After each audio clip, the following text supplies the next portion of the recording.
Silence standing in the way of justice for a family in mourning. 24-year-old Jared Mendoza was shot inside his northeast side apartment on Sunday.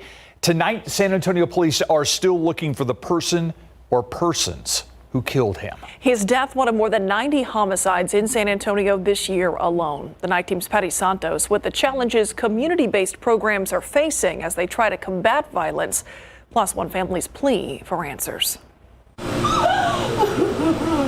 He worked here at the apartment complex where he was murdered. 24-year-old Jared Mendoza, a father of one, described by family as a kind-hearted gentleman, the latest in San Antonio to lose his life to gun violence. It was a brutal and gruesome murder, like him being shot in his head. San Antonio police were called to the Alamo Oaks apartments around 6 p.m. on Sunday. A police report says the caller saw Mendoza laying on the floor in his apartment unit.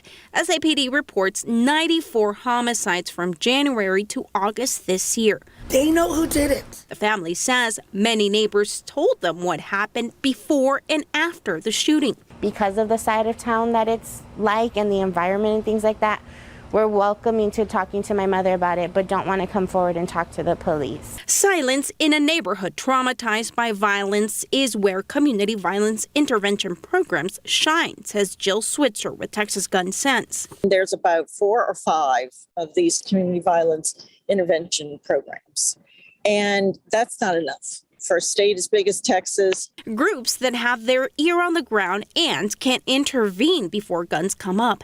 At least one of those programs is right here in San Antonio. Stand Up SA, funded by the city. We want to stop the killings. We want to stop losing people. Texas lawmakers will decide where $16 billion in federal coronavirus funds will go. Anti-gun violence advocates wanted to help hurting families. If we can stand up programs and expand programs around Texas, I think it will catch on as a very important intervention tool in Texas. And if you have information or tips that can help Jared's family get some justice, you are urged to call SAPD Crime Stoppers at number 210-224-STOP. And if you want to support the state funding for more community-based anti-violence programs, we have information on how you can reach lawmakers on KSAT.com.